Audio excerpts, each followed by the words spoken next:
Hello. Hello, Mr. Siegfried, Mr. Roy. How did you know it was us? You have lions with you, and your theme song contains your actual names. It is official. Masquerade Dinner is a bust. When DreamWorks Animation was formed, producers set out to make a new breed of animated entertainment, grand epics that were designed to dazzle adults and children alike. Their early films used a groundbreaking technology that combined traditional hand-drawn animation with computer-generated backgrounds and environments, resulting in a truly unique style. They used animation not as a gimmick, but as a tool to enhance the way that these stories could be told. So when it came time for the studio to produce their first ever animated primetime TV series, I'm sure they adhered closely to this model. Right? Eh? Oh, good. If you had access to a TV set in 2004, it was hard to escape the marketing blitz for Father of the Pride. NBC Tuesday, get pumped up for an all-new Father of the Pride. Careful with the steroids. They cause shrinkage down there. Worth it! While it's mostly been forgotten about today, at the time a lot was riding on its success, especially considering that each episode cost close to $2 million to produce, more than any of NBC's new shows that TV season. Really spectacular, spared no expense. The sitcom, which centered around a family of white lions living at Siegfried and Roy's secret gardens, premiered strong initially, though it quickly descended in the ratings. This is wrong, and we must stop it. NBC pulled the plug on the ambitious series after just 13 of its 15 episodes had aired. Okay, I feel like I'm getting jerked around a little bit here. As the show premiered 20 years ago this summer, I find the timing is right to revisit one of the biggest blunders in the history of animation. You have not heard The Last of Us, decrepit spellbinder? If you're watching this channel, odds are you're familiar with the show Silicon Valley, which highlights just how quickly the tech industry is growing. Everyone is interested in technology, it's used by billions of people. That's why employees of the tech industry are paid so much, and that's why they always have a job. Moving into the tech industry is a hack on how you can increase your income in just a year. How exactly, I'll explain to you on the example of today's sponsor, TripleTen. With TripleTen, you can easily take the first steps in becoming part of this rapidly growing industry online in just 5 to 9 months. Through their beginner-friendly online bootcamps, you can acquire a skill set that is highly desirable by the biggest tech employers today. How can I say that so assuredly? Because TripleTen offers a job guarantee or your money back. That's how confident they are in your success. 87% of their graduates get hired in 6 months or less, and TripleTen graduates are working for Apple, Google Play, and Amazon. I may not work in the tech industry, but I did change careers in my late 20s. I gave up a desk job that left me feeling unfulfilled to pursue something I am truly passionate about that I can do remotely. That's why I feel so strongly about TripleTen and the opportunities they present to people just like you every day. For the first step, sign up for a free career session with one of their advisors right now, and use my personal code HATS for 30% off all of their valid programs. Again, TripleTen is committed to your success and offers a job guarantee or your money back. In my video on the production of The Road to El Dorado, I explored the events that led to the founding of DreamWorks Animation. To summarize, in 1994, Jeffrey Katzenberg, then chair at Disney, left the company to form DreamWorks, with Steven Spielberg and David Geffen. The following year, DreamWorks merged with Amblimation, the animated subdivision of Amblin. They also purchased a share in Pacific Data Images, a digital effects studio that had been in operation since the mid-1980s. This was the basis for DreamWorks Animation. Katzenberg wanted to use the studio to tell the types of stories that Disney would not, including biblical epics and historical dramas. Eventually, however, the company shifted focus, following the massive success of Shrek in 2001. They moved away from hand-drawn animation completely, and all of their movies started centering around talking animals, as opposed to humans. Put the shrimp down! Classic. This is where they found themselves when Father of the Pride was developed. It all began when NBC's president at the time, Jeff Zucker, wished to capitalize on the success of Shrek by launching a Shrek TV series. Katzenberg, however, was reluctant. He was worried that a TV show would diminish the value of Shrek movie sequels. Instead, he pitched Zucker an original concept for a half-hour show that would center around the production of one of his favorite stage acts, Siegfried and Roy. You've been a bad girl, yeah? Naughty? You want some discipline? I think I'm going to call security. I may have misread the signals. The sitcom would be a look at the lives of a family of white lions, whose patriarch stars in the magic show. Great Egyptian Queen Nefertiti decreed. Roy, did you just say titty? Yeah, I did. Carry on. Oh, God. Describing how he came up with the concept, Katzenberg told TV Guide at the time, "I wondered what it's like for those lions. What must life be like from their point of view? In animation, we look for a way to look at our lives through a fantasy world. It allows us to take on subjects that are too difficult to do with real people. Things can be sophisticated in a way that even our feature films can't be." Hi, me again. By the way, great nipples. The premise looked to be a slam dunk for NBC, who desperately wanted a primetime animated show to compete with Fox. Their last two attempts at primetime animation, God, the Devil, and Bob, and Sammy, had both failed. Both of these shows had been hand-drawn animation, though, and they figured computer animation would give their next show a much-needed edge. And if they told you Wolverines would make good house pets, would you believe them? It would only be the second computer-animated primetime TV show behind UPN's Game Over. It'll be fine. I'll bond later.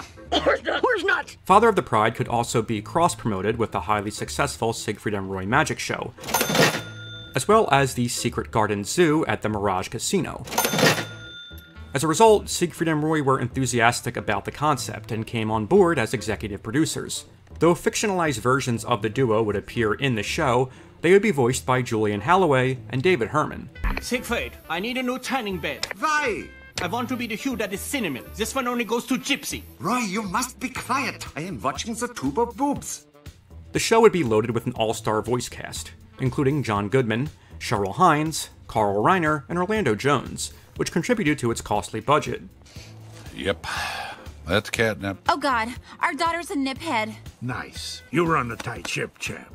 Katzenberg, ever since championing Robin Williams for the genie in Aladdin, was a big proponent of celebrity stunt casting for animated characters.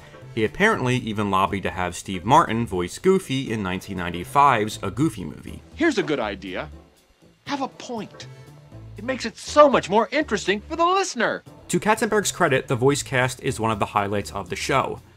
Goodman in particular makes for an excellent lead. Larry? Oh. One day, when the kids are out of the house, you and me, we're going to this place. Goodman also sings the show's theme song, a cover version of Viva Las Vegas, which sadly becomes the high point for many episodes.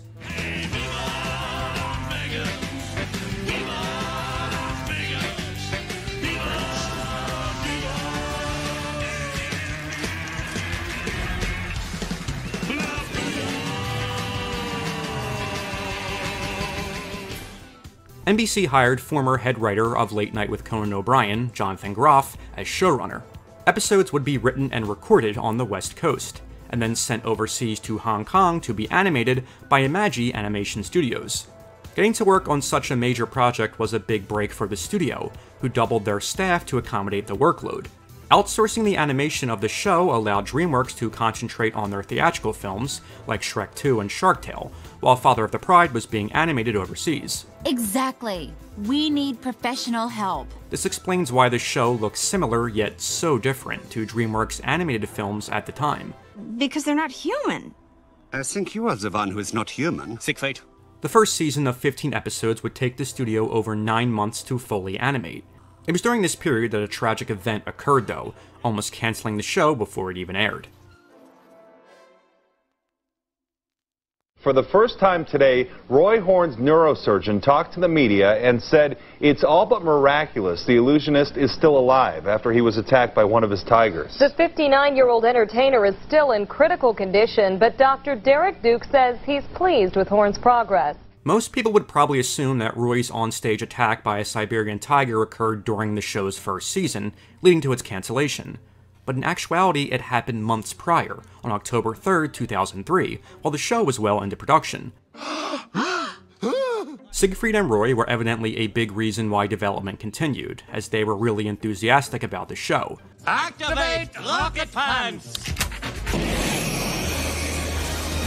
But even as Roy began to recover, advertisers were skeptical about sponsoring the show. As a result, it was delayed from spring to late summer 2004.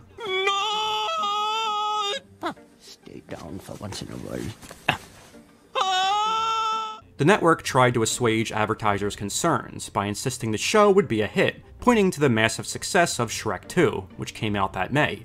They used the popularity of Shrek to promote the show at every single turn.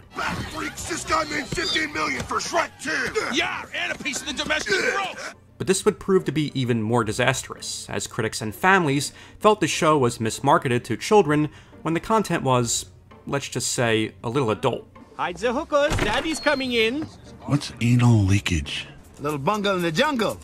I hadn't seen cans that big since I bought coffee at Costco. I started taking drugs in the afternoon. I knocked them up both. Who else wants to taste? Deviant sexual toys and playware. Why are these southern fried hags having a bitch fest on my pay-per-view? Am I the only one turned on right now? Yes, I am. This was even more problematic considering that NBC had to receive funds for this sitcom from the Family Friendly Programming Forum, an advertising group that sought to promote family-friendly primetime TV. Trust me, it'll work out. This resulted in a disclaimer being added to the remaining promos, stating that the show was, quote, an adult comedy. Why don't you just tiptoe barefoot to your gay wedding? Excuse me? To justify the immense budget, NBC started shoehorning in plugs to their other shows, as well as egregious product placement, often in ways that made zero sense from a story perspective. Cool off with a super big gulp drink at your local 7-Eleven. I want to have the Like this episode, where Kelsey Grammer shows up to promote the final season of Frasier. We need your help, Dr. Frasier Crane of TV's Frasier. Though due to the delay, Frasier had ended months prior. Would you like to get some strudel at the Kugelgarten? In another episode, Matt Lauer interviews Siegfried and Roy so that the show could be promoted on NBC's Today Show that same week. Enough of the chit-chat, get to the plug. And then of course, there was the donkey episode, which is just baffling in concept. Do you know how many times I had to hear donkey is an ass, donkey is an ass? Alright, I get it! They're synonyms! I hate synonyms, Larry! In it, Donkey is filming a commercial in Las Vegas. It's written that Donkey isn't a character, but a real animal who plays himself in Shrek. So does that mean that Shrek is real in this universe, or would it be a guy in a costume? Also, do dragons exist in this world? I have so many questions. How am I ever gonna pull this off? Larry needs to convince Donkey to make an appearance at Career Day at his son's school, but Donkey refuses. But let your kid know that Shrek 3 is coming out in 2006! And Larry must instead call on Donkey's stunt double, for those of us who always wanted to hear what Donkey would have sounded like if Eddie Murphy didn't voice him. No, I am not Donkey. I am, however, his more talented stunt double. And you have kidnapped the wrong jackass, jackass! Oh, good. In addition to Eddie Murphy, other celebrities guest starred as well, such as Danny DeVito. I'm not afraid of being eaten. I'm afraid of being silenced. And David Spade. That is a canteen, right? Not a bag for number 2? The show has a bizarre fascination with celebrities in general, and the writers seem to think that merely mentioning one by name counted as a joke. Man, that TV was heavier than Kirstie Alley. Can you keep a secret? Is it about Shaquille O'Neal? Hi, guys. Holy potatoes, it's Martin Scorsese. Oh, no, it's Vice President Dick Cheney again. Take that, Jerry Steinfeld! Sweet Diana! Come on, Roy, we have to get to brunch before Phyllis Diller touches all the bagels. It's like a party at Charlie Sheen's, but with corn. Were you hanging out with Snoop Dogg again? I don't want to talk about work.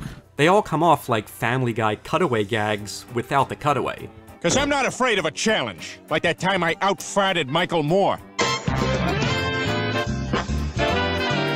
Each episode consisted of 2 storylines, one following Larry and the animal residents of the zoo, and another following Siegfried and Roy. And it's these Siegfried and Roy segments that completely derail the show. Tumble out of bed and stumble to the kitchen, pour myself a cup of ambition, yawn and stretch and try to come to life. For starters, the human animation was just not up to par yet. Secondly, it's just so hard to find humor in these characters, given what had happened in real life just months earlier. Doopsie-aisy, I forget the scary part. Lastly, the relationship between Siegfried and Roy and the animal characters wasn't really thought out fully. They kind of have this Toy Story dynamic, where whenever humans are around, all the animals walk around on all fours, and none of the humans can hear them speak. Yet, the humans don't question why each of their homes are fully furnished with cable TV. Funny man George Lopez? Take me away. I know it's just a silly animated sitcom, but this lack of attention to detail really hurt Father of the Bride in the long run. This is not good. Considering everything that it had stacked against it, the show held on for an impressive 13 episodes before NBC pulled it from its schedule in November 2004. I am having it up to here with your besmirching the good name of Madra. They aired 2 of the remaining episodes the following month, and another in May, before formally canceling it. Oh no, I didn't! Surprisingly, NBC has continued to preserve this show, releasing the full series on DVD, and even making it available to stream on Peacock. DreamWorks Animation attempted only one more primetime animated show, Neighbors from Hell in 2010, before deciding to concentrate specifically on kids' TV from that point on. Imagi went bankrupt that same year after the failure of Astro Boy. Roy Horn never fully recovered, and Siegfried and Roy ended their act around 2004. DreamWorks Animation kept refining their craft, and today it's one of the most successful animation studios in operation.